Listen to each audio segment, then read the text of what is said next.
शांत बसा, सगळे शांतता राखा. हे तुम्हालाही कळलं पाहिजे. सगळेजण ऐका. मला सगळ्यांना विनंती आहे, लोकांनाही कळलं पाहिजे. ऐकून घ्या फक्त. आवाज करू नका, मागे आवाज करू नका.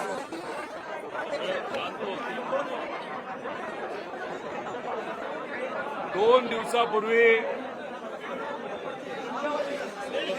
DGCA यांच्याकडनं एक रिपोर्ट आलेला आपण सगळ्यांनी बघितला. हा रिपोर्ट आहे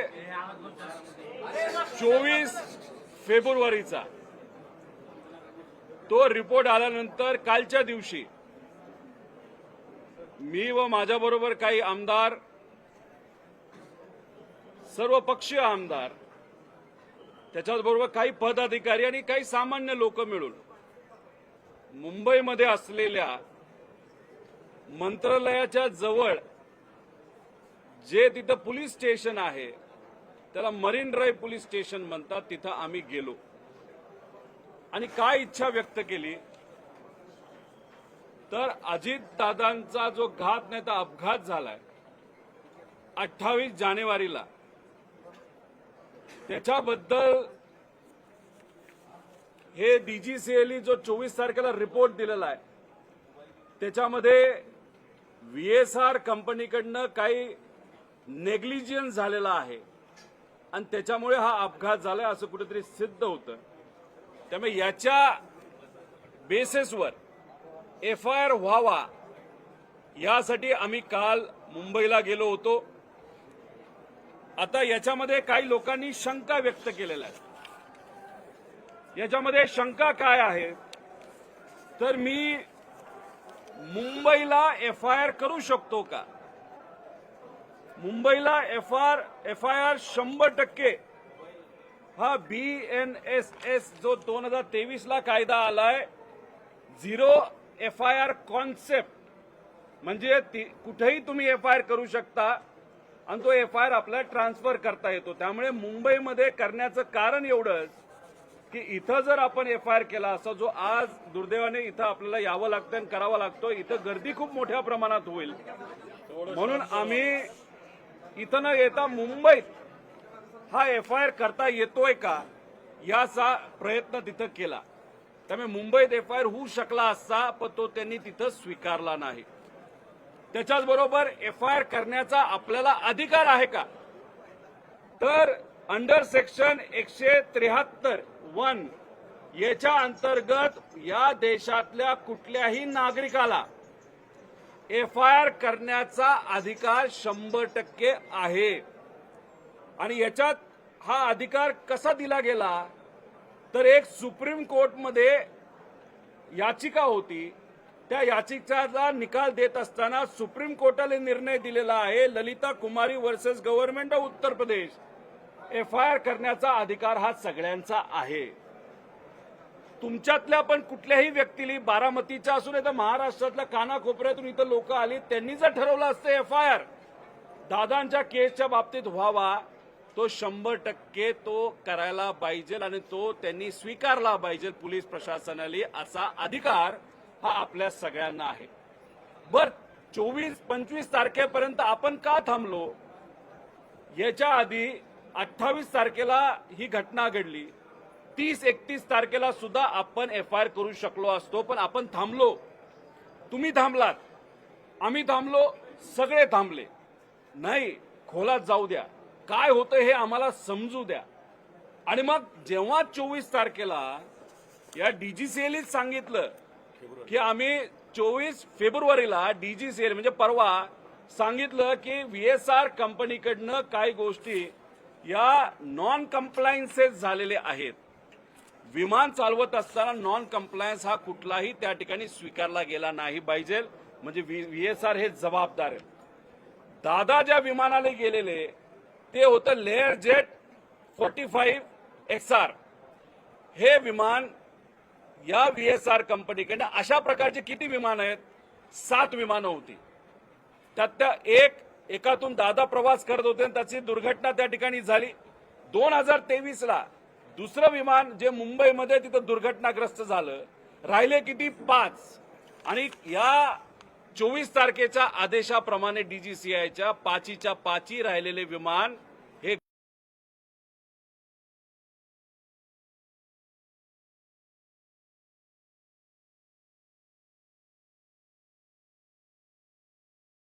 कंपनीले. आणि मग कुठलं विमान होतं ते होतं लेअरजेट 45 XR. मग मला हा प्रश्न आपल्या सर्वांना करायचा, आणि तो प्रश्न मी पोलिसांसमोर सुद्धा केला की मग जर 5च्या 5 आज असणारी विमानं तुम्ही ग्राउंड करता, ते बंद ठेवता, मग अजितदादांना खराब विमान का दिलं गेलं? ते चुकून दिलं गेलं का मुद्दामून दिलं गेलं? या बाबतीतला FIR करण्यासाठी आम्ही सर्वजण इथं आलो होतो. हा FIR कोणाच्या विरोधात आहे? तर हा VSR कंपनीच्या विरोधात आहे, त्यांच्या मालकांच्या विरोधात आहे. त्याच्याच बरोबर जर एअरवर्दीनेस म्हणजे विमान उडू शकतं नाही शकत हे बघण्याची जबाबदारी DGCA असते. मग कोण असे अधिकारी होते की अजितदादा ज्या विमानातून प्रवास करत होते ते विमान चांगलं आहे, चांगल्या कंडिशनमध्ये आहे, हे कुणी सांगितलं? असे कुठले अधिकारी आहेत, कुणी सह्या केल्या? तर या अधिकाऱ्यांना शोधा. अशा प्रकारचा दुसरा FIR आम्ही करण्यासाठी तिथं सांगितलं. अजितदादांनी विमानात बसावं, विमान कुठलं द्यावं, उडायचं का नाही उडायचं, व्हिजिबिलिटी म्हणजे वातावरण बरं आहे का नाही आहे विमान उडवण्याचं, हे बघण्याची आणि विमान नियोजन करण्याची जबाबदारी ही आहे एरो नावाच्या कंपनीला. त्यांचा एक प्रायव्हेट जो व्हॉट्सअपच्या चॅट आहे ते मी व्हिडिओ कॉन्फरन्सच्या माध्यमातून लोकांसमोर आणलं. त्याच्यामध्ये एक पवार नावाचा अधिकारी आहे एरो नावाच्या कंपनीचा, त्यांनी सांगितलं की वेदर चेक आहे आणि ओके आहे, दादांनी प्रवास केला तरी चालेल. आणि ती गोष्ट बघितल्यानंतर दादांच्या PAली दादांना सांगितल्यानंतर 7 वाजता दादा गाडीत बसले आणि विमानतळावर त्या ठिकाणी पोहोचले. मग ही एरो नावाची कंपनी आहे, याच्यावर FIR करा असं आम्ही तिथं सांगितलेलं आहे. आता ही जी चॅट आहे व्हॉट्सअपची, त्याच्यामध्ये या राज्यातले विमान या गोष्टीकडे लक्ष देणारे काही अधिकारी आहेत.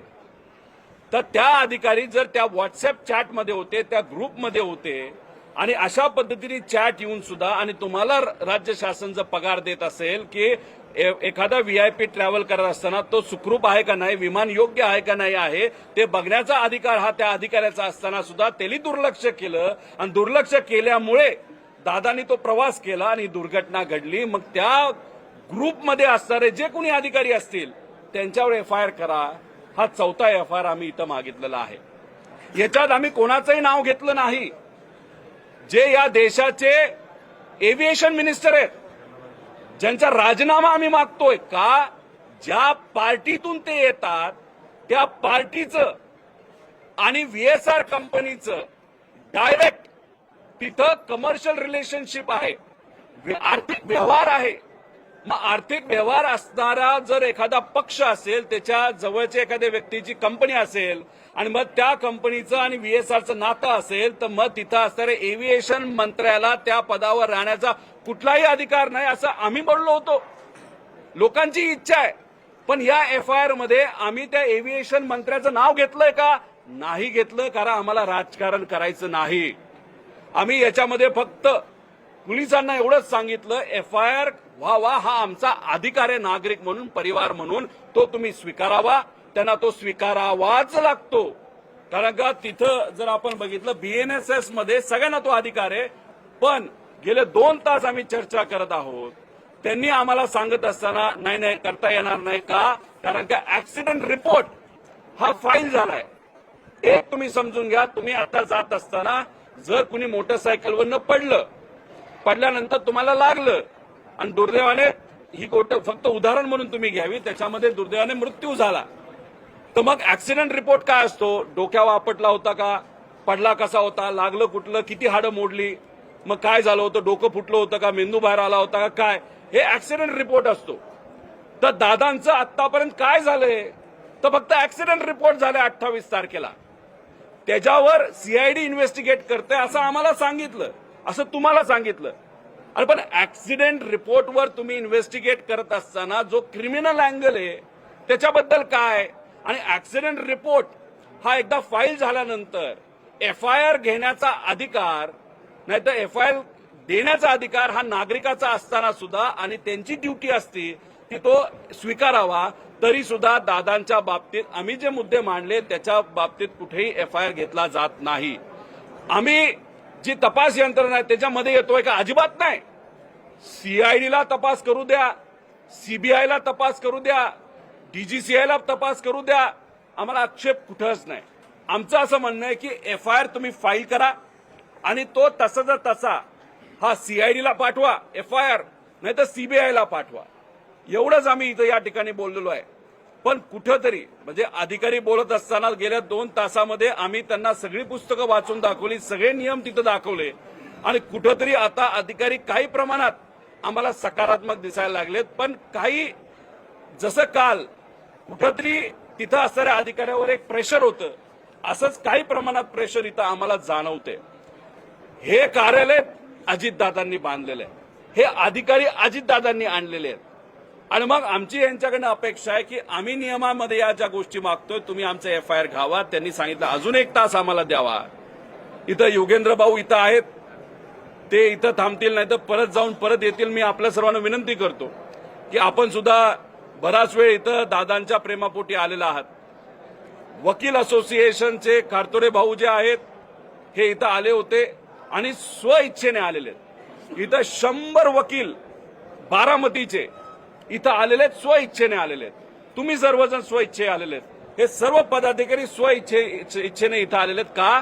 तुम्हाला आम्हाला फक्त एवढीच इच्छा आहे की अजितदादांना न्याय मिळाला पाहिजे. काय खरं घडलं हे कुठेतरी आपल्याला समजलं पाहिजे. याच्यामध्ये आपण जर बघितलं तर काही लोक म्हणतील की CID इन्व्हेस्टिगेट करते. करू द्या ना, CID इन्व्हेस्टिगेट केलं, पण CIDने आतापर्यंत काय केलं हे लोकांपर्यंत येऊ द्या. कोण इन्व्हेस्टिगेशन ऑफिसर आहे हे लोकांना तिथं कळू द्या. आम्ही प्रेशर आणतोय, मग तुम्ही कुठेतरी प्रेस कॉन्फरन्स घेणार, सांगणार हो CIDचा हा अधिकारी आहे, आतापर्यंत आम्ही हे केलं, पण आता 27 दिवसामध्ये काय नाही झालं हे आम्हाला कुठेतरी सांगितलं पाहिजे. याच्यात पोलीस अधिकारी बोलत असताना त्यांनी सांगितलं की DGCI यांची एक AAIB नावाची बॉडी आहे, ते इन्व्हेस्टिगेट करतं. एक तुम्ही आपण सर्वांनी समजून घेतलं पाहिजे की AAIB जी बॉडी आहे ते क्रिमिनल अँगल बघत नाही, ते टेक्निकल अँगल बघतात आणि ते हे बघतात की उद्या जाऊन अजून दुसरा ऍक्सिडेंट होऊ नये याची दक्षता मात्र DGCA तिथं घेत असतं.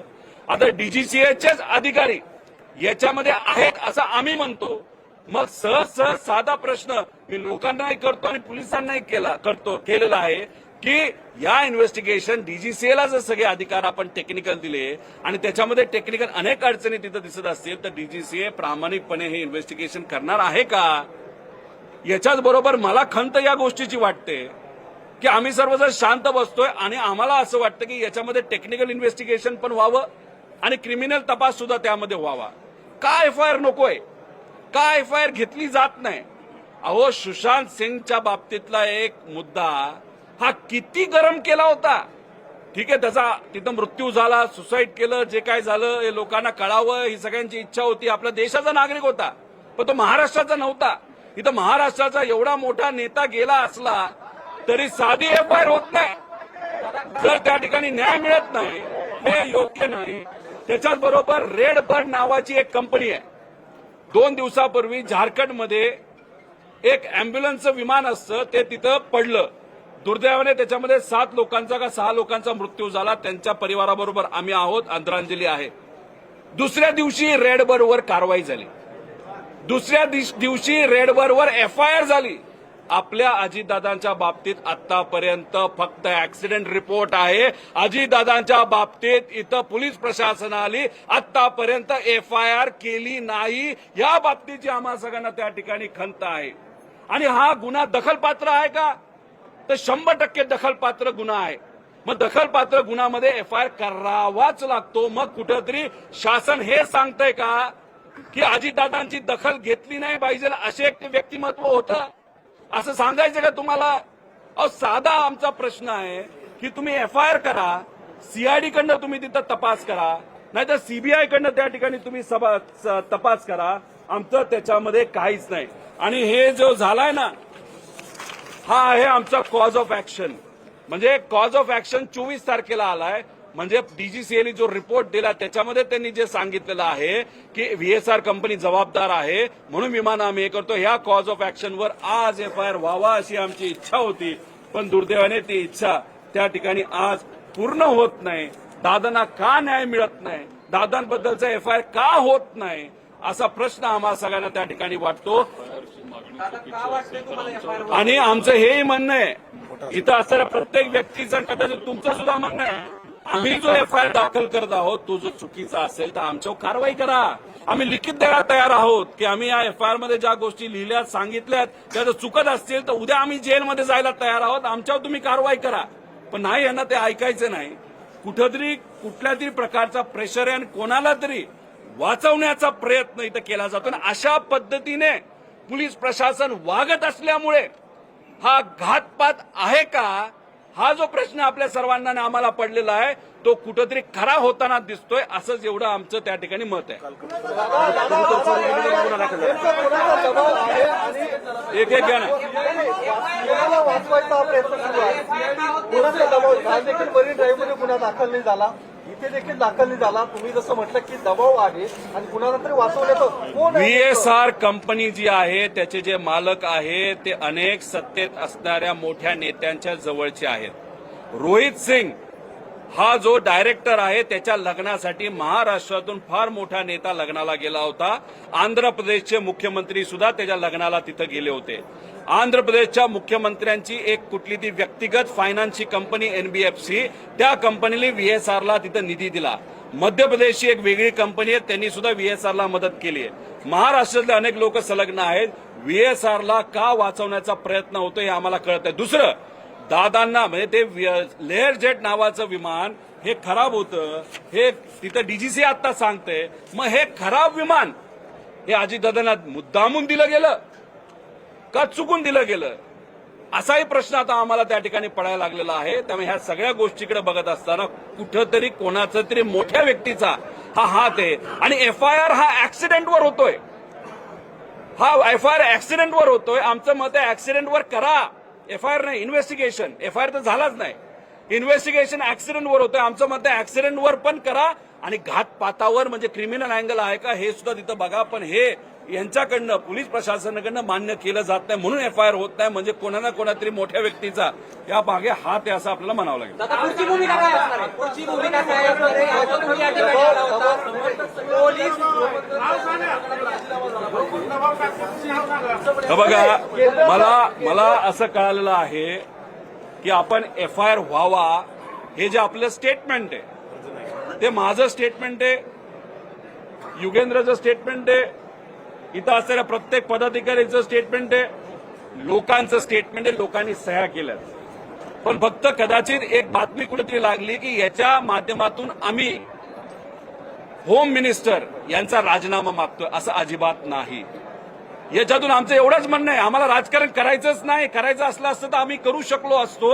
या मागे सगळ्यांनी ज्या सह्या केलेल्या आहेत त्या सह्या कशासाठी आहेत तर आमच्या अजितदादांचा जो नाही तर घातपात त्या ठिकाणी झालाय, नाही तर ऍक्सिडेंट झालेला आहे. आमच्या काकांचा मृत्यू त्याच्यामध्ये त्या ठिकाणी झालेला आहे. आमचे लाडके दादा जे आम्हाला सोडून गेलेले आहेत त्यांच्याबद्दलचा एफआयआर घेण्यात यावा. या स्टेटमेंटवर या सर्व नागरिकांनी, त्यांच्या प्रेमी लोकांनी तिथं सह्या केलेल्या आहेत. आणि इथं बघा, इथं लोक स्वइच्छेने आलेत, सगळे वकील आलेत. वकील तिथं 2 तास आर्ग्यू करत होते की नाही तुम्हाला एफआयआर घ्यावा लागेल. अहो, आम्ही 4 पुस्तकं तिथं वाचलीत आज 2 तासामध्ये, तरी सुद्धा पोलीस काय आमचं एफआयआर घेत नाही. हा कुठंतरी दुर्दैवाने महाराष्ट्राच्या मोठ्या नेत्यावर, अजितदादांवर अन्याय त्या ठिकाणी आहे. जर दादा इतके अनेक मोठ्या लोकांचे मित्र होते तर मग त्या मित्रांनी याच्यात लक्ष घालून एफआयआर करायला काय हरकत आहे. मग एवढ्या मोठ्या नेत्याचा एफआयआर होत नसेल तर उद्या जर आम्हाला कोणाला काय झालं तर आमच्याबद्दल काय होणार. उद्या जाऊन जर सामान्य लोकांना काय झालं तर सामान्य लोकांचं काय होणार. अहो, काल एका पुण्यातल्या ठिकाणी एका गावामध्ये कबुतर चोरीला गेली. 160 उरळी कांचनला 160 कबुतर चोरीला गेले. त्याचा एफआयआर झाला आणि दादांच्या बाबतीत एफआयआर होऊ शकत नाही. अरे कसला न्याय. हा अधिकार आहे, सुप्रीम कोर्टाने दिलेला अधिकार आहे. हा आम्हाला तिथं बीएनएस ऍक्टली त्या ठिकाणी दिलेला अधिकार आहे. आणि मग हे होता सुद्धा जर एफआयआर होत नसेल तर याच्या मागे काळं बेरं नाही का असा प्रश्न आपला निर्माण होणार नाही का? मोठ्या व्यक्तीचा दबाव आहे असं म्हणतात. तो सरकारमधला आहे की सरकारमधलं बाहेर आहे, म्हणजे केंद्र सरकारमधला आहे की राज्य सरकारमधला? मी एवढंच म्हणेल कुणाचा तरी दबाव आहे, नाही तर पोलीस अक्षरशः डोळ्यामध्ये पाणी या पोलीस काही अधिकाऱ्यांचं तिथं आलं होतं जेव्हा अंत्यविधी झाला होता. आणि आता सुद्धा आम्ही जेव्हा त्यांना काही गोष्टी सांगत होतो त्याच्यामध्ये सुद्धा त्यांच्या चेहऱ्यावरनं आम्हाला जाणवत होतं की आम्ही जे बोलतोय ते खरंय, पण तरी सुद्धा यांचा पेन एफआयआर कडे त्या ठिकाणी वळत नाही. त्याचा अर्थ कोणतरी एक ताकदवान व्यक्ती त्यांच्यावर प्रेशर आणते. आता सीआयडी हे ऍक्सिडेंटवर तिथं त्यांचं इन्व्हेस्टिगेशन सुरू आहे आणि ऍक्सिडेंटचा जो दाखला आहे तो झाल्यानंतर सुद्धा एफआयआर होऊ शकतो, पण केला जाऊ शकत नाही. कारण एफआयआर मध्ये आम्ही म्हणतोय या लोकांवर लक्ष द्या आणि हेच कदाचित सत्तेतल्या लोकांना, काही लोकांना हे नको असावं असं आपल्याला म्हणावं लागतं. अरे याच्या पुढे आम्ही काय करणार आहे? 1-1.5 तास युगेंद्र इथं असतील, नाही तर परत थोड्या वेळी येतील, कारण आम्हाला त्यांनी 1-1.5 तासाचा वेळ मागितला. खरं तर मुंबईमध्ये सुद्धा आम्हाला सांगितलं होतं 2 तास. मुंबईची घटना घडून 15 तास झाले तरी सुद्धा त्यांच्याकडनं आम्हाला अजून काही सांगितलं नाही आला. त्यांचा अभ्यास काही पूर्ण झालेला नाही. 1-1.5 तास हे थांबा असं म्हणतायत, ते थांबतील, आम्ही थांबू. पण आता पुढे सीआयडी काय करते हे जाणून घेण्यासाठी आज दुपारी 3 वाजता पुण्यामध्ये सीआयडीचे जे हेड ऑफिस आहे तिथं जाऊन आम्ही दाद मागू की सहसा सामान्य लोकांना आणि कोणालाही सीआयडीकडे जाता येत नाही. पत्रकार परिषद घेते सीआयडी. ते योगायोग आहे. ती पत्रकार परिषद आम्ही सुद्धा ऐकतो. आम्हाला प्रश्न असतील आम्ही त्यांना प्रश्न विचारतो. आता आम्ही तिथं 3 वाजता 100% जाणार आणि काय त्यांचा तपास म्हणतोय हे जरासं आम्ही समजून घेतो.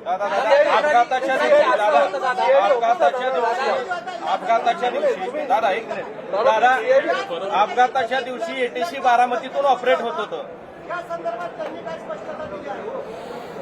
या बाबतीत अनऑफिशियली बोलणं झालेलं आहे, पण जी ऑफिशियल माहिती आणि तुमच्यासारख्या काही चांगल्या पत्रकारांनी सुद्धा या बाबतीत इन्व्हेस्टिगेशन केलेलं आहे. दादांच्या प्रेमापोटी ते इन्व्हेस्टिगेशन सुद्धा आम्हाला आलेलं आहे. 2 दिवसानंतर त्या बाबतीतली म्हणजे ब्लॅक बॉक्स आणि इतर गोष्टींबद्दल आम्ही एक वेगळी प्रेस तिथे घेणार आहोत. त्या मुद्द्यात, त्या विषयावर आम्ही त्या ठिकाणी सांगू. अपघाताच्या दिवशी एटीसी बारामतीतून ऑपरेट झालं होतं. रोहित पवार आणि ते पण खाजगी कंपनी केलं, खाजगी कंपनीने एटीसी ऑपरेट केलेलं होतं अपघाताच्या दिवशी. आणि मग ह्याची माहिती तुमच्यापर्यंत पोहोचली का? कारण एटीसीचा ग्रीन सिग्नल मिळाल्याशिवाय टेकऑफ झालं नाही. याच्या आधी मुख्यमंत्री सुद्धा जे लँड झाले असतील बारामती एअरपोर्टवर, मोठे मोठे व्यावसायिक लँड झाले असतील, अजितदादा अनेक वेळा लँड झालेले आहेत, तेव्हा सुद्धा इथं बारामतीमध्ये असणारी एटीसी ही प्रायव्हेटच आहे. आता जेव्हा आपण टेक ऑफ करतो तेव्हा पुणे एटीसी सुद्धा बोलावं लागतं. ती लायसन्स एटीसी आहे, ती एक गव्हर्नमेंटची एटीसी आहे. मग त्या एटीसीला ह्यांना सांगितलं नव्हतं का रे उडू नकोस, व्हिजिबिलिटी 3000च आहे. मग पुणे एटीसी मध्ये कोण असं होतं का त्यांनी नाही सांगितलं? का व्हीएसआर कंपनीच्या पायलटली का नाही विचारलं? असे अनेक प्रश्न आहेत. त्यामुळे रेकॉर्डिंग बारामती एटीसीचं हे कुठेतरी सीआयडी का कुणीतरी ताब्यात घेतलं असं आम्हाला कळालं का डीजीसीएले. काय येतं ट्रान्सक्रिप्ट आठवलं गेलं, याचा पुरावा आमच्याकडे आहे, तो आम्ही त्या ठिकाणी आता पहिल्यांदा तक्रार दिली जाते, त्यानंतर पोलीस इन्व्हेस्टिगेशन करतात, मग एफआयआर दाखल केली जाते. अशा पद्धतीचा प्रोसेस आहे. मात्र दुसरीकडे असं सातत्यानं सांगितलं जातं की तपास योग्य पद्धतीने चालू आहे, मात्र रोहित पवार जे आहेत ते स्टंटबाजी करतायत आणि मिसगाईड केलं जाते असा आरोप भाजपकडून सातत्यानं होतो. मग एफआयआर म्हणजे काय? तक्रारच आहे ना. अरे तक्रारच घ्या ना आमची. ती खोटी ठरली तर आमच्या गुन्हे दाखल. जर खोटी धरली तर आम्हाला गुन्हे दाखल करा. आणि जी इन्व्हेस्टिगेशन चाललंय सीआयडीचं असं ते म्हणतात, ते ऍक्सिडेंटल रिपोर्टवर चाललंय. अरे पण त्याला दुसरा अँगल आहे, तो अँगल आम्ही सांगण्याचा प्रयत्न करतोय. आणि डीजीसीए सरळ सरळ सांगते की आम्ही 5 विमानं ग्राउंड करतोय, का त्या विमानात प्रॉब्लेम आहे. आणि पण प्रॉब्लेमॅटिक विमान अजितदादांना का दिलं हा आमचा प्रश्न आहे, आणि म्हणून आम्ही म्हणतोय एफआयआर करा. पण या बाबतीत कधी टेक्निकल बोलत नाही.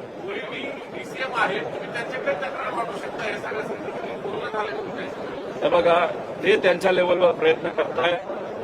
मला अजूनपर्यंत कुणीही, मी माझ्या वतीने देशाच्या होम मिनिस्टरला कागद दिलेत, प्रधानमंत्री साहेबांच्या कार्यालयामध्ये आम्ही कागद दिलेत, जे एव्हिएशन मंत्रालय त्यांना दिले आहेत, डीजीसीएला दिलेला आहे, आणि सोशल मीडियाच्या माध्यमातून आम्ही सीएमओला पण दिलेत. सीएमओ जेव्हा वेळ देतील ती उद्या देतात असं आम्हाला कळतं, तेव्हा त्यांना सुद्धा कागद दिले. आता हे आम्ही स्व इच्छेने त्या ठिकाणी दिलेलं आहे याबद्दलची चर्चा सुद्धा तिथे झालेली आहे. भाजपाला आता याच्या पुढं माझं एकही मत आहे आणि हे तुम्ही रेकॉर्ड करा. याच्या पुढचा लढा हा लोक लढतील, सगळे लढतील. जर त्यांच्या पक्षातून त्यांच्या परिवारातून जर मला कोणी आलं आणि म्हणलं की जे जे आहे ते आम्हाला दे, आम्ही लढायला तयार आहे. मी सगळे द्यायला तयार आहे. लढावं पण लढलं पाहिजे एवढंच आमचं मत आहे आणि दादांना न्याय मिळाला पाहिजे. त्यासाठी जो जो कुणी भूमिका घेतोय, अमोल मिटकरी त्यांच्या बाजूनी भूमिका घेत आहेत. त्यानंतर तिथं काल एक नायकवडे नावाचे आले होते, ते भूमिका घेत आहेत. ठोंबरेताई तिथं भूमिका घेत आहेत. बाबा पाटील तिथं भूमिका घेत आहेत. बाकी इतरही भूमिका घेत आहेत. तिथं जयली सुद्धा सोशल मीडियाच्या माध्यमातून तिथं व्यक्त झाला आहे की ब्लॅक बॉक्सच्या बाबतीत काहीतरी आम्हाला शंका वाटते आणि त्याच्याच बरोबर जे विमान आहे व्हीएसआर चालवणारं कंपनी, त्याच्यावर आम्हाला शंका आहे व्हीएसआर कंपनी बंद झाली पाहिजे, असं जय सुद्धा त्या ठिकाणी बोललाय आमचं प्रेझेंटेशन झाल्यानंतर. त्यामुळे ज्याला कोणाला पुढे घेऊन आणि काकींनी सीबीआय एन्क्वायरी मागितलेली आहे. त्यामुळे आपापल्या लेवलला लढलं पाहिजे पण न्याय मिळाला पाहिजे एवढी आमची ज्या भूमिका. पद्धतीनं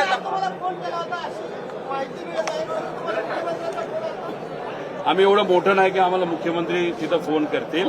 त्यांच्या कार्यालयामधून फोन आला होता. अजितदादांचा स्मारकाचा एक विषय मी मांडत होतो आणि त्या बाबतीतच चर्चा करायची होती.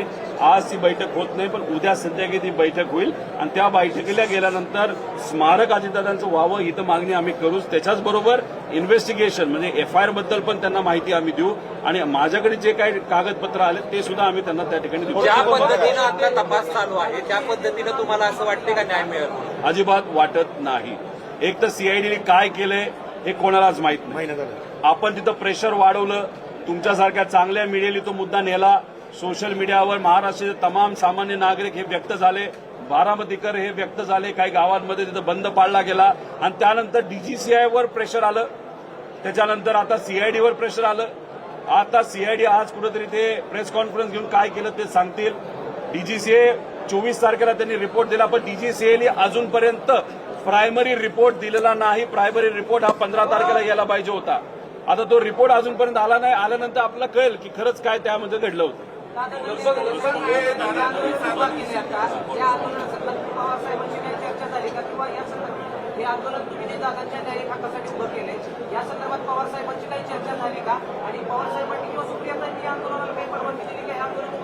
एक तर तुम्ही समजून घ्या हे आंदोलन रोहित पवारचं नाहीच आहे आणि हे आंदोलन पण नाहीये.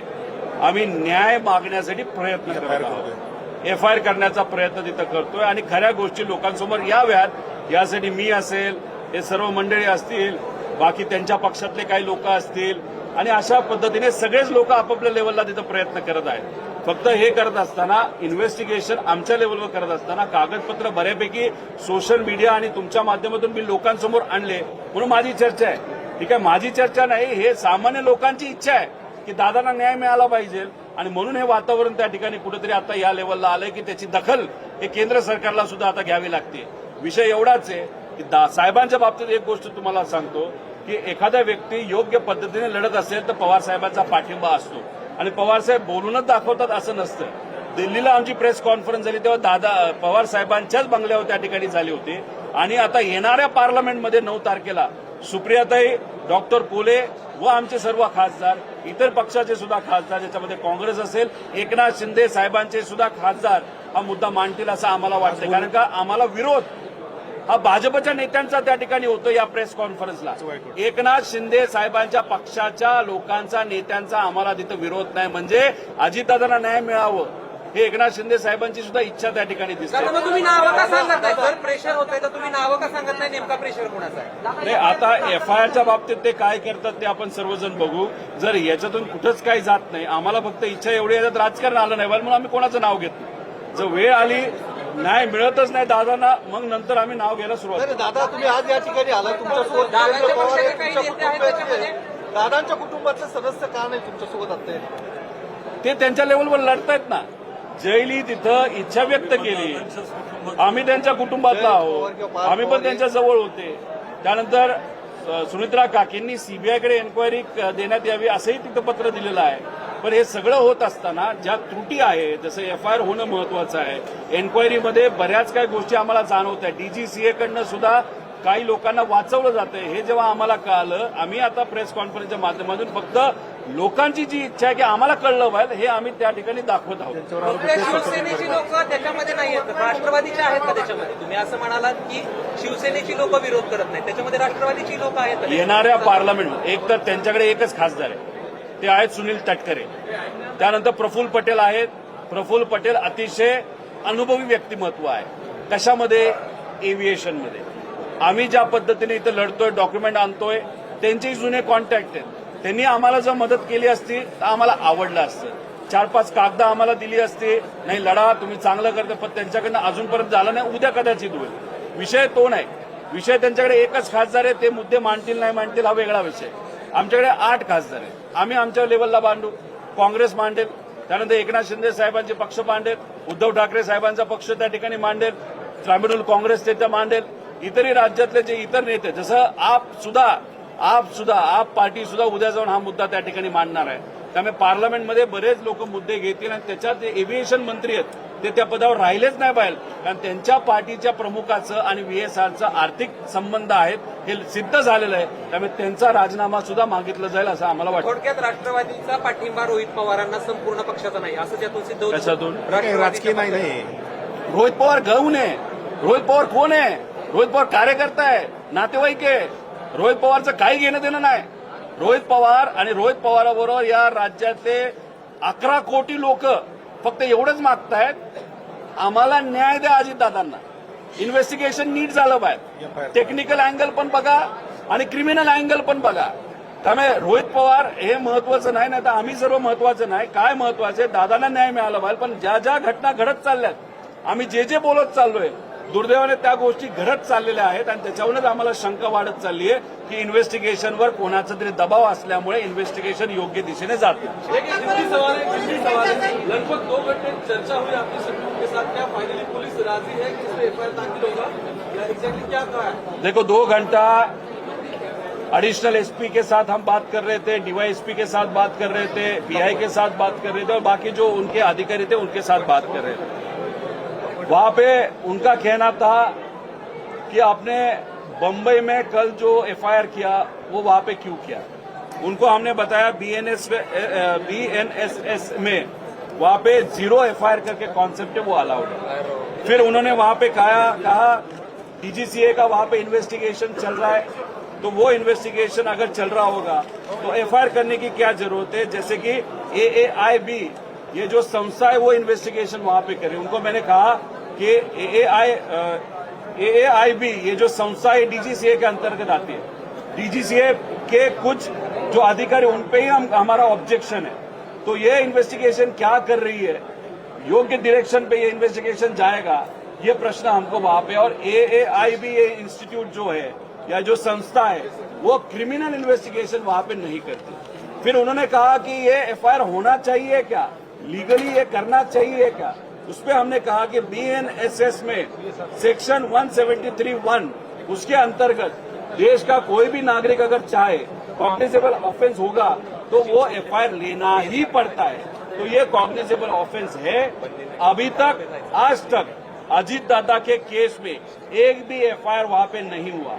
सिर्फ एक्सीडेंटल रिपोर्ट वहां पे हुआ है, उस पर सीआईडी वहां पे इन्वेस्टिगेशन कर रही है. लेकिन हमारा कहना है जो कॉज ऑफ एक्शन है वो कॉज ऑफ एक्शन है जो डीजीसीए ने परसों ये जो रिपोर्ट वहां पे दिया है उसमें उन्होंने कहा है कि नॉन कंप्लायंसेस ये वीएसआर ने किए थे. अगर नॉन कंप्लायंस वहां पे किए थे और उसके कारण 5 विमान अगर आप ग्राउंड कर रहे हो, दैट मीन्स जो अजीत दादा का विमान था वो भी फॉल्टी था. तो फॉल्टी विमान जानबूझ के दिया या गलती से दिया तो उसको क्रिमिनल कॉन्स्पिरेसी आती है. तो वो क्रिमिनल कॉन्स्पिरेसी टेक्निकल रिपोर्ट पे नहीं होगा, उसके लिए अलग एफआईआर लेना पड़ेगा. इसलिए उनको हम विनती कर रहे थे. हमने वहां पे किसी भी नेता का नाम नहीं लिया. जो एविएशन मंत्री है उनके खिलाफ हमारा कंप्लेन है, जो हम पुलिस के यहाँ पे नहीं किया, हमने नेताओं को किया कि ये जो मंत्री है उनकी जो पार्टी है उनका पार्टी का नेताओं का और बीएसआर का आर्थिक संबंध है, इसलिए इस नेता को वहां पे पद पे रहने का कोई अधिकार नहीं. ये हमारी भूमिका आज भी है, कल भी रहेगी. लेकिन एफआईआर में हमने उनका नाम नहीं लिया. हमने वीएसआर का नाम लिया है, हमने डीजीसीए के जो कोई अधिकारी है जो जिम्मेदार है वो हमको नहीं मालूम, इन्वेस्टिगेशन के बाद पता चलेगा. तीसरी बात, एरो नाम की कंपनी है। चौथी बात, उस ग्रुप में, एरो के ग्रुप में कौन कौन अधिकारी, उनका नाम, उनके ऊपर एफआईआर लो, ऐसे कहा। फिफ्थ, जो भी क्रिमिनल कंस्पिरेसी के लिए जवाबदार है उसके ऊपर आप ले लो। अभी इसके लिए एफआईआर लेने के लिए हम यहाँ पे आए, लेकिन वो अधिकार सेक्शन 173(1) बीएनएस में होने के बाद भी हमको एफआईआर वहां पे करने की वहां पे अनुमति पुलिस अधिकारी ने वहां पे नहीं दी। इसलिए यहाँ पे हमको लग रहा है की अजित दादा पे वहां पे अन्याय हो रहा है। सीआयडी ऑफिसला तुम्ही कधी आज जाणार आहात का उद्या? आता 3 वाजता मी इथं असणारे जे सामान्य लोक आहेत, वकील आहेत, पदाधिकारी आहेत, महिला आहेत, युवा आहेत, विद्यार्थी आहेत, दादाप्रेमी आहेत, दादांचे निष्ठावंत कार्यकर्ते आहेत, पदाधिकारी, सगळे यांची इच्छा आहे की न्याय मिळाला पाहिजे। आता हा न्याय मिळण्यासाठी आम्ही लढत आहोत, लोक लढत आहेत। आता जसं आम्ही इथं आलो, यांनी अजून आमचा एफआयआर स्वीकारला नाही। युगेंद्र इथं थांबतील, थोड्या वेळी येतील, ते परत त्यांना विनंती करतील, पोलिसांनी सांगितलं 1 तास थांबा। तोपर्यंत आम्ही 3 वाजता सीआयडी ऑफिसला जाणार आहोत। काय सीआयडी कार्यालय करते हे जरा आम्ही समजून घेणार आहोत, काय आतापर्यंत केलं हे आम्हाला समजून घ्यायचं आहे, आणि मग ते काय बोलतात हे आम्ही समजून घेऊन मग उद्या लागलं तर होम मिनिस्टर साहेबांना आम्ही भेटू। डीजीसीएने या सगळ्या शिवसेनेने आम्ही मराठी माणसं आहोत, दादा एक मोठे नेता होते। जर पोलिसांनी फक्त बघण्याची भूमिका घेतली तर आम्ही काय शांत बसणार आहोत का? आम्ही इथं आमची भूमिका एवढीच आहे की दादांवर अन्याय होऊन देऊ नका। लेकिन जर आता जे दिसायला लागले की इन्व्हेस्टिगेशनच्या बाबतीत कुठंतरी हस्तक्षेप व्हायला लागलेला आहे, आणि मग काही लोकांना, काही कंपन्यांना वाचवलं जातं, मग दादांच्या बाबतीतच अशा गोष्टी होत असतील, आणि मग दुसऱ्या केसेसच्या बाबतीत तिथे एफआयआर होतात। सुशांत सिंगचं मी बोललो तुम्हाला की तिथं एवढा आवाज उठवला जातो, आंदोलन केलं जातं।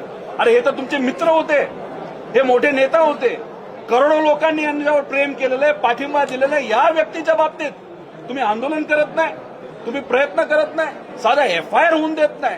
मग ह्या सगळ्या गोष्टी बघितल्यानंतर कुठेतरी शंका ही वाटायला लागलेली आहे। आम्ही 2-3 दिवस बसू, वाट बघू। आमचे वकील जे आहेत, इथं राहुल भाऊ सुद्धा आहेत, खारतोडे भाऊ त्या ठिकाणी आलेत, तिथं प्रांजल तिथं होते, त्यांचं मत आहे की 2 दिवस आता आम्ही एक ईमेल हे एसपी साहेबांना त्या ठिकाणी लिहिणार आहोत। उद्यापर्यंत आम्ही थांबू, आणि आमचे वकील जी बारामती संघटना आहे त्यांनी सांगितलं की दादांची केस आम्हाला दादांच्या प्रेमापोटी त्या ठिकाणी लढायची आहे। त्यामुळे मग वकील इथले बारामतीचे जे म्हणतील, जसं म्हणतील, बारामतीत आपण केस फाईल करायची एफआयआर करण्यासाठी, केस ही पीआयएल नाही, एफआयआर करा याच्यासाठी आम्ही बारामतीमध्ये जायचं का मुंबईत जायचं हे इथं असणारे वकील संघटना ठरवेल, वकील ठरवतील, ते जसं सांगतील तसं आम्ही पुढे जाऊ। दादा, या सगळ्या घटनेनंतर नाही, घटनेचा तपास व्हावा यासाठी आमचं मत आहे की 2 महिन्यामध्ये आपल्याला तपास नक्कीच त्या ठिकाणी करू शकतो। त्यातला 1 महिना झालेला आहे, पण झालं असं आहे की डीजीसीएचे काही अधिकारी हे व्हीएसआर कंपनीला सपोर्ट करण्यासाठी आणि व्हीएसआरच्या पाठीमागे मोठे मोठे लोक असल्यामुळे कागदपत्र हे मॅनेज केले जात आहेत, इन्व्हेस्टिगेशन हे मॅनेज केलं जात आहे, कागदपत्रापासून सगळे पुरावे हे मॅनेज केले जात आहेत, मॅन्युप्युलेट केले जात आहेत, आणि म्हणून आम्हाला भीती वाटते की उद्या जाऊन दादांना खरंच न्याय मिळेल का? त्यामुळे लवकरात लवकर हे इन्व्हेस्टिगेशन व्हावं। डीजीसीएचे काही अधिकारी याच्यामध्ये आहेत असं आमचं मत आहे। त्यामुळे मग डीजीसीएलाच तुम्ही कलम 11च्या अंतर्गत जे इन्व्हेस्टिगेशन करायला सांगत आहात ते आम्हाला अमान्य आहे।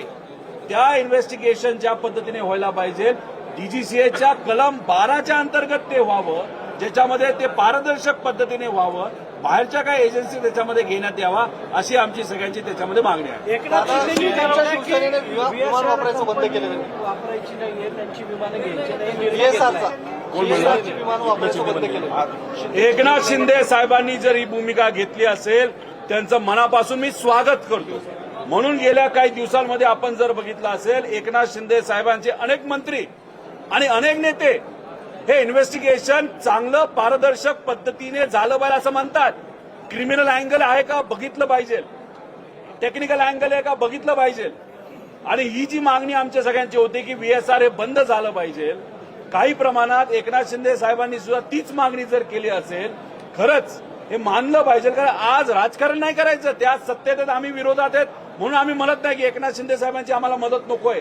आम्हाला देवेंद्र फडणवीस साहेबांची सुद्धा मदत पाहिजे. आम्ही तिथं प्रधानमंत्री साहेबांची मदत मागितली आहे, आम्ही तिथं अमित शहा साहेबांची मदत मागितलेली आहे. आम्ही हा राजकीय मुद्दा नाही, आम्ही राजकारण इथं करत नाही, हेच तर आम्ही सिद्ध करतोय. पण हे बोलत असताना, मुद्दे मांडत असताना आम्हाला विरोध हा फक्त भाजपचेच काही नेते करतात, त्यांचे ट्रोलर तिथं करतात आणि मग त्याच्यावरनं कुठेतरी लोकांची भूमिका व्हायला लागली आहे. मग भाजपच असं म्हणतंय का की दादांची ही जी काय इन्व्हेस्टिगेशन आहे, FIR आहे, ह्या झाल्या नाही पाहिजे, मग याला भाजपच याच्या पाठीमागे आहे का, असा प्रश्न साहजिकच निर्माण त्या ठिकाणी होतो. डीजीसीएने या अगोदर या ठिकाणी एक FIR केला होता, विमान अपघात झाल्यानंतर डीजीसीएने केला होता. तो FIR बारामती याच तालुका पोलीस स्टेशननी रद्द केला होता.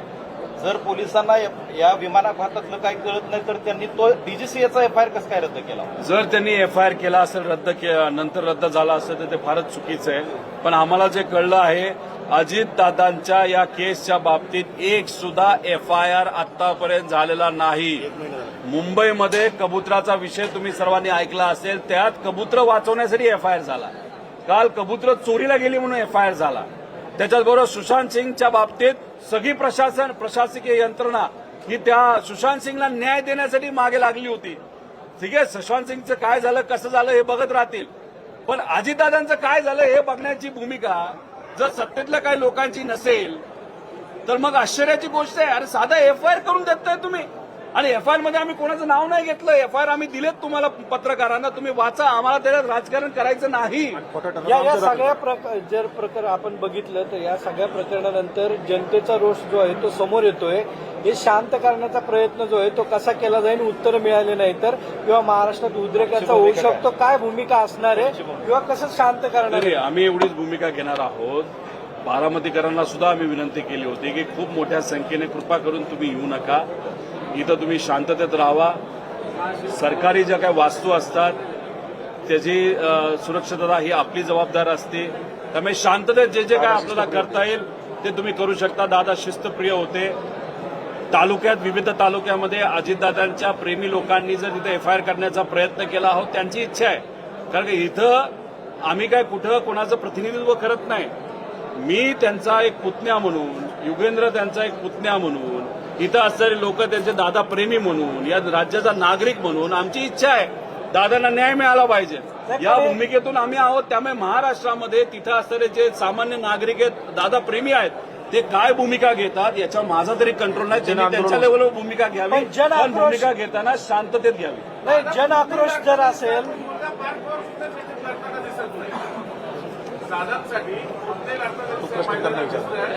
तो त्यांच्या लेवलवर तिथं काही अधिकाऱ्यांशी बोलून कसं तरी तो त्याच्या लेवलला लढत असेल. तो लढत नाही असं आपल्याला म्हणून चालणार नाही. जय त्याच्या लेवलला तिथं बोलतोय, काकींनी तिथं CBIकडे एन्क्वायरी द्यावी, ते त्या ठिकाणी लढतायत. त्यामुळे सगळेच त्यांच्या त्यांच्या परीने तिथं लढतायत. फक्त विषय एवढाच आहे, हे मंद गतीने दादांचं इन्व्हेस्टिगेशन चाललंय एवढं आमचं कुटुंब म्हणून विचारतो की त्यांच्यावरती काही दबाव आहे का किंवा ते उघडपणे बोलू शकत नाही असं काही वाटतंय का तुम्हाला? याबद्दलची चर्चा कुठेही झालेली नाही. ते अजितदादांचे कुटुंबीय आहेत. जसं आम्ही कोणाला घाबरत नाही तसेच ते असावेत आणि ते आहेत. त्यामुळे ते मला तुम्हाला वाटतं दबाव आहे त्यांच्यावर, काही दबाव वाटतो? वाटत नाही त्यांचा दबाव आहे. ते त्यांच्या त्यांच्या लेवलनी त्या ठिकाणी प्रयत्न करत आहेत आणि आम्ही आमच्या लेवलनी प्रयत्न करत. पण आज अध्यक्षपदाची निवडणूक होती, त्या ठिकाणी तुम्ही एक लक्ष केंद्रित करण्यासाठी इकडे हे केलं असंही बोललं जाते. बर, लक्ष आमच्याकडे यावं नाही तर तिथलं लक्ष जावं यासाठी आम्ही हे केलं असं तुम्हाला वाटत असेल तर मग 0 FIR हे प्रोव्हिजन असताना आम्ही बारामतीत आलो का? नाही, आम्ही मुंबईत गेलो का? 0 FIR आहे तिथं ते घ्यावं आणि काल घ्यावं. पण काल तिथं आम्हाला कुठलाच भाव मिळाला नाही, FIR घेतला नाही आणि मग आम्हाला पर्याय दुसरा कुठला राहिला नाही. कारण का आम्हाला तिथं कुठंच दखल घेतली जात नव्हती, तर आम्हाला पर्याय दुसरा नाही. तर जिथं ही घटना घडली बारामती या भूमीमध्ये येऊन इथे FIR दाखल करणं, ते करून घेण्याचा प्रयत्न करणं यासाठी आम्ही सर्वजण आलेलो. त्यामुळे जर कुणी वेगळ्या अँगलनी राजकीय दृष्टिकोनातून म्हणत असेल त्याला लखलाभ, तो त्याचा विषय. आम्ही इथं सामाजिक पद्धतीने दादांच्या प्रेमापोटी या सगळ्या गोष्टी करतो. तुम्ही उघड भाजपचं नाव घेतलंय, भाजपचं नाव घेतलंय, तुम्ही हाय भाजप या मागे असं वाटतंय का? तुम्ही नाव घेतलंय. नाही, मी भाजपचं नाव याच्यासाठीच घेतलेलं आहे की भाजपचेच, फक्त भाजपचेच नेते मंत्री हे आम्ही जे बोलतोय त्याच्यावर आक्षेप घेत आहेत, त्यांचेच ट्रोलर या विषयावर आक्षेप घेत आहेत, त्यांचेच प्रवक्ते या विषयावर आक्षेप घेत आहेत. बाकी कुठल्याच पक्षातले, बाकी कुठलेच सामाजिक लोक या विषयावर तिथं आक्षेप घेताना दिसत नाही. त्यामुळे ते लोक का आक्षेप घेतात याचा प्रश्न आम्हाला पडलाय आणि त्यामुळे चर्चा ती होत असल्यामुळे ती चर्चा इथं मी फक्त बोलून दाखवतो. राजकीय चर्चा ही पण आहे की विलिनीकरण होत नाही, त्यामुळे रोहित पवार अशा पद्धतीने प्रेशर टॅक्टिक्स करतायत अशी एक धक्की आवाज. सगळ्यात पहिल्यांदा मी म्हणलो होतो विलिनीकरण आता काही फायदा नाही, आम्हाला करायचा पण नाही, कारण का दादाची भावनिक इच्छा होती की पवार साहेबांचं वय बघता पवार साहेबांबरोबर एकत्रित येणं ही त्यांची भावनिक इच्छा होती. 18व्या वर्षी अजितदादांचे वडील हे वारले. आनंद आजोबा हे वारल्यानंतर अजितदादांना कुणी मुलासारखं वागवलं असेल तर पवार साहेबांनी वागवलं आणि हे त्यांच्या मनात होतं, हे त्यांनी आम्हाला बोलून दाखवलं. जेव्हा रेवतीचं लग्न ठरलंय हे सांगण्यासाठी पवार साहेबांनी अजितदादांना फोन केला, मी तिथं होतो. पण पवार साहेबांना कफ असल्यामुळे पवार साहेबांना बोलता येत नव्हतं. पवार साहेब काय बोलतात हे दादांना कळत नव्हतं आणि ही ती परिस्थिती बघितल्यानंतर दादांच्या डोळ्यात पाणी मी बघितलेलं आहे. मग ही भावनिक भूमिका दादांची असताना याच्यामध्ये आम्ही राजकारण का करू? अरे नको आम्हाला हे विलिनीकरण, पण अजितदादा न्याय तर द्या, त्याच्यासाठी एफआयआर तर करा. साधी एफआयआर होत नसेल तर अजितदादा न्याय कसा मिळणार असं आमचं मत आणि लोकांचं मत आहे. नाही, अनेक बारामतीकरांचं असं म्हणणं आहे की दादांनी एवढे आमदार केले, खासदार केले, रोहित पवार आणि मिटकरी सोडले तर एकही आमदार यावरती बोलायला तयार नाही, आवाज उठवायला तयार नाही. वाटतं तुम्हाला ही सगळी शोकांतिका आहे? हे बघा, अजितदादांच्या विरोधात या बारामती मतदारसंघातून कोण उभं होतं? युगेंद्र इथं आहे. मला पहिलं जिल्हा परिषदेचं तिकीट दादांनी दिलं, मला आमदारकीचं तिकीट दादांनी दिलं आणि राजकारणात आम्ही दोघं येण्यापूर्वी लहानपणीपासून जन्मापासून आम्ही त्यांचे पुतणे, आम्हाला त्यांनी मांडीवर खेळवलंय हे आम्हाला माहित आहे. मग अशा परिस्थितीमध्ये आम्ही आमच्या लेवलवर त्या ठिकाणी बांधतोय. आता काल अमोल मिटकरींना संधी दादांनी दिली, नायकवडेंना भाषणातून शब्द दिला होता की तुला मी तिथं आमदार बनवतो, दादांनी करून दाखवलं, ते तिथं आले होते. आता बाकीचे काय येत नाहीत हे मी कसं सांगू शकणार? तो त्यांचा तिथं विषय आहे. नाही, पण शोकांतिका वाटते का तुम्हाला ही सगळी? त्यांनी पण यायला पाहिजे या तुमच्या लढ्यामध्ये. त्यांच्या मनामध्ये असेल पण त्यांना येता येत नसेल, काय येता येत नाही मी नाही सांगू शकत. चला, थँक्यू बाबा, थँक्यू बाबा, थँक्यू. का तू बोलणे की तुम्ही फक्त एकच दादा अजित दादा बस.